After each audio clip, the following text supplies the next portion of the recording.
In this session, I'll be showing the power that empathy has in three functions: healing, mediation, and reconciliation. In the previous session, we looked at the dynamics of empathy.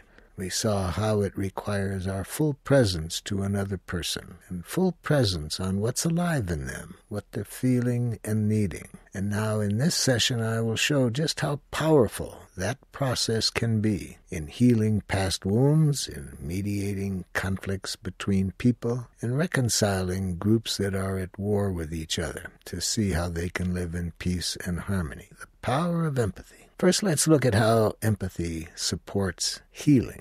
The word healing has some aspects that I get concerned about, because when it's applied to people's emotional pain, we use this term mental illness, and then we think of trying to heal the illness. I have some deep concerns about the concept of mental illness. There was almost no reliability about how professionals use these terms, because there was no real scientific basis for all of the different problems that were defined in the basic manual used by psychiatrists and psychologists to make diagnoses. So what one professional might call a bipolar disease, another might call something else, and research shows that there's very little reliability of a scientific nature about how all of these terms in the manual are used. But what's more important to me is the political dangers. We live under political and economic structures that require a certain education that contributes to great pain on the part of large numbers of people. How the concept of mental illness takes the focus away from what might be causing the problems, the structures and the education they require, and by making it look like it's something that's wrong within individuals, we take away from what's really creating the problem.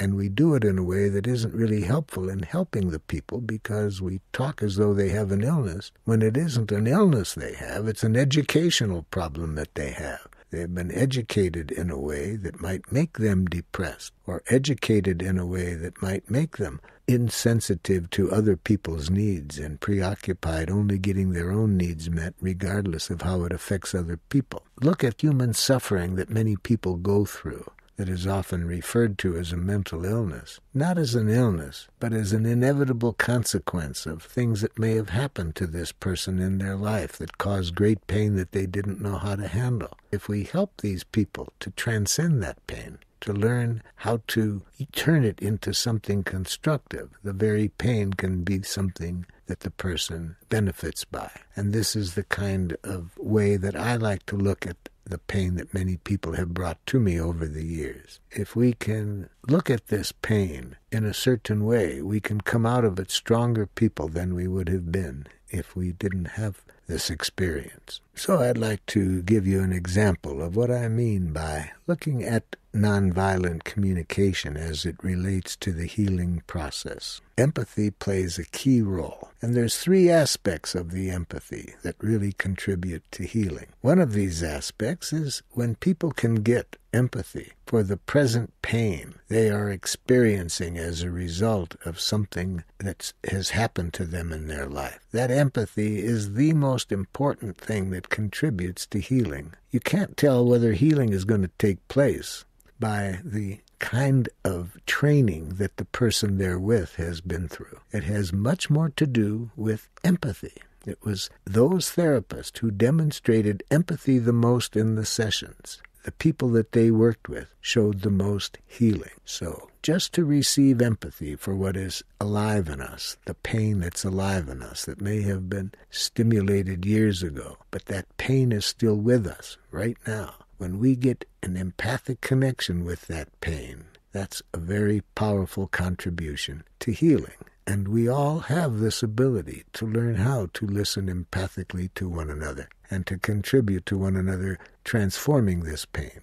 A second part of empathic contribution to healing is when somebody who has been wounded and in pain as a result of things that have happened to them, if they can empathize with what was alive in the people who stimulated their pain, healing takes place with that. So in other words, when we get healing for our pain that exists as a result of what was stimulated by others, that contributes to healing. And when we can empathically connect with what was going on in the person who stimulated our pain, that contributes to healing. A role play that demonstrates how this healing takes place when a person in pain both gets empathy for the pain that they're experiencing and is able to give empathy to the person who stimulated the pain. Healing can take place if I empathically connect with people myself, not playing the role of the person who stimulated the pain. But over the years, I have found that it is far more powerful if I play the role of the other person, offering this empathic connection. And actually, my first choice is to have the person stimulating the pain present and to work with both the person who has suffered and the person who has stimulated the suffering.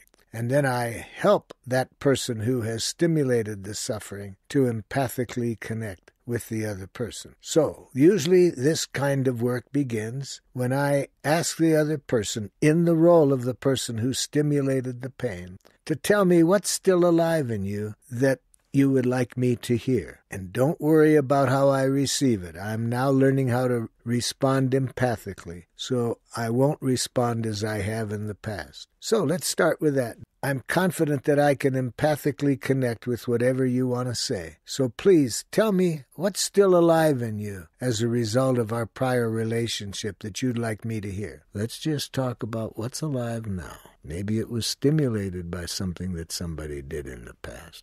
But just tell me now, what is alive in you now? And if the person is very depressed, they usually don't know how to tell me really what's alive in them now as we define that term in nonviolent communication. That what is alive in you now is what are you feeling and what are you needing? Most people, who I find are very depressed, do not know how to express and stay connected to their feelings and needs. I ask them this question to get started. What needs of yours are not being met right now in your lives? They usually give me a diagnosis of themselves. They feel their depression because of how they think about themselves. And they think about themselves this way, not because they have an illness called depression, but because they have been educated to think about themselves in a way that creates depression. So notice I've asked these people what their needs are, but they don't tell me their needs, but they're very literate at telling me what they think about themselves, and what they think about themselves in a way that implies there is something wrong with them. And that's the kind of thinking that I believe contributes to depression. And what I do with such people, I help them to identify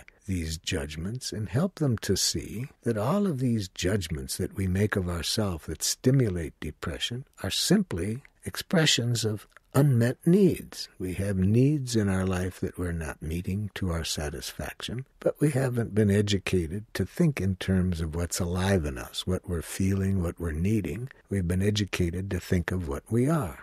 So I help the people to see that if we can recognize these thoughts when we're having them and translate them into unmet needs, we'll live in a different world. We'll no longer be depressed.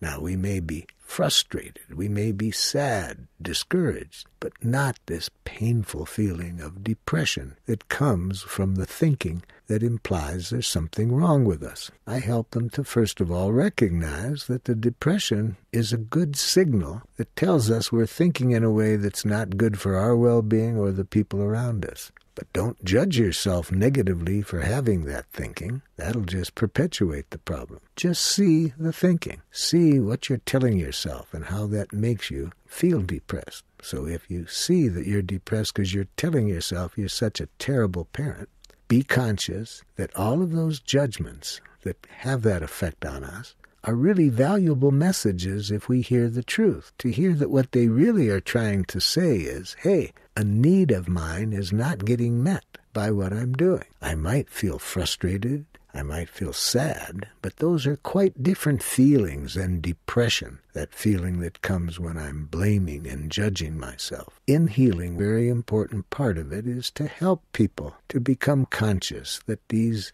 judgments that they're telling themselves that create their misery contain this valuable information if we can hear the needs of theirs that are not getting met. Now that we have seen the role that empathy plays in healing, I'd like to look at some other functions that are also supported by empathy, which are also closely related to healing. And these are mediation and reconciliation. In mediation, where I am confronted with either two individuals who have a conflict or two groups, I find that when I can get both groups to empathically connect with the needs of the other group, or each individual to empathically connect with the needs of the other individual, it is amazing to me then how conflicts which seem impossible to resolve almost seem to resolve themselves.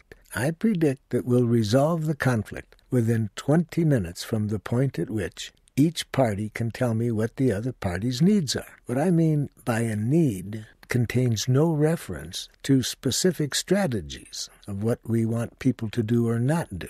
Every time we make a diagnosis about people, it's going to make it that much harder to resolve the conflict. Many people, they don't really know how to say their needs, but they're quite skilled at saying what's wrong with other people for not meeting their needs. Nonviolent communication provides us with skills for clearly expressing our needs without criticizing the other person. So then I used nonviolent communication in a mediation sense by translating each of their judgments into their needs. All judgments and criticisms of others are tragic expressions of our needs. We pay for every criticism people hear us making. It makes it that much harder for them to see our humanness, what we're feeling, what we're needing. Once we have a set image of people, it's hard for us to see their humanness. We get stuck in our diagnosis of them. My experience has been, with group after group or two people having conflicts, how amazing it is that long-standing conflicts can be resolved fairly easily when we get past the enemy images and can just get people to see the humanness of both sides. The humanness being defined in this case is what are people needing? What is their needs? And to hear their needs without having any enemy image of them for having these needs. Now let's look at how nonviolent communication can support mediation between two groups. How I do mediation. I said, for me, I'm confident we can resolve the conflict without further violence when both sides can clearly express their needs and be heard by the other side.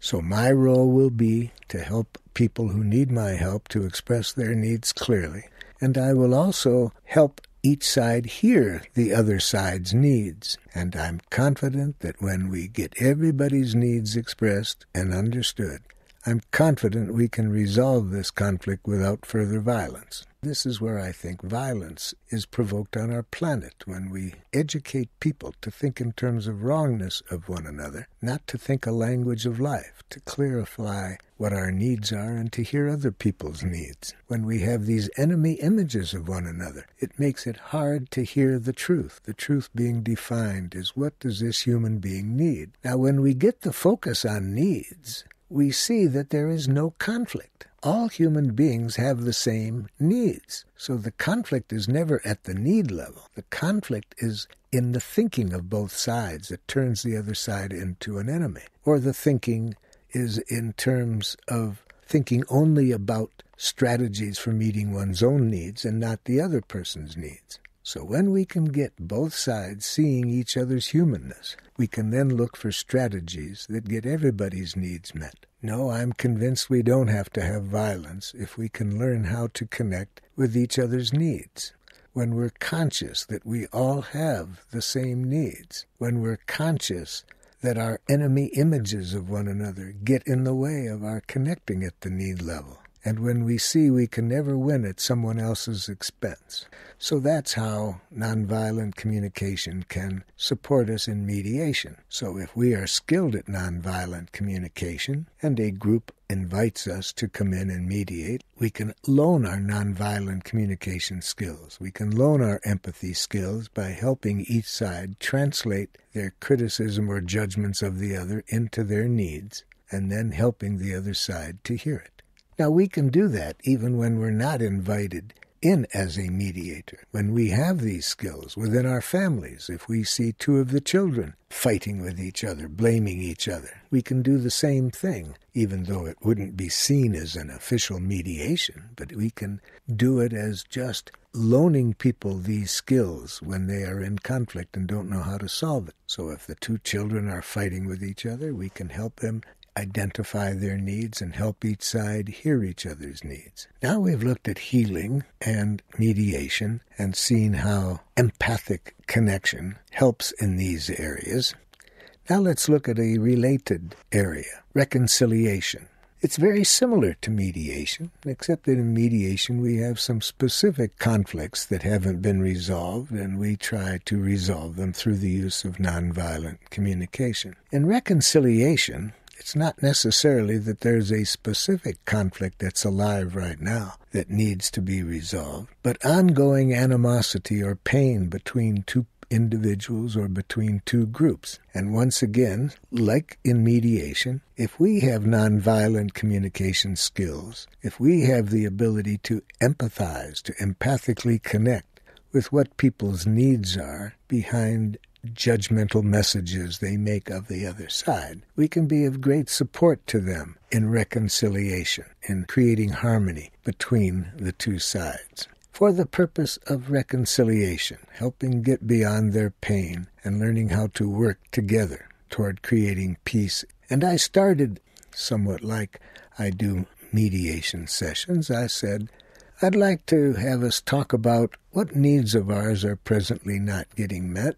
My experience is that if we can understand each other's needs, that we'll be better able to connect with each other in ways that we can work together for peace in the region. So anyone who would like to express your needs, please start nonviolent communication in reconciliation work. When you're trying to get two groups to work together and conflicts come up where they start to have criticism of one another, the reconciliation takes the form of helping empathic connection take place by helping people to identify what their needs are that are not being met and how to express it without putting it in the form of any criticism. But if the people don't know how to do it that way and the other side gets incensed by it, we can contribute to the reconciliation by helping the people on the receiving side learn how to hear the needs that are being expressed through the message. It's very hopeful to me to see how groups that have been through a lot of pain in relationship to one another for long periods of time, how the reconciliation can be furthered when we can assist both sides to express their own needs, to hear the other side's needs, and not to hear any criticism, but just to see each other's humanness. I ask who would like to start, whoever would like to start, I'd like to hear your needs being expressed. I'm confident if everybody expresses their needs and hears everybody's needs, we'll be quite able to create more harmony between us. So who would like to start? And once again, my job as the person trying to contribute to reconciliation, I had to translate judgments and had to help each side hear the other side's needs, continue to have discussions, but discussions where we keep hearing each other's needs and not see each other as enemies. Continue these kinds of discussions to greatly help work in harmony with each other.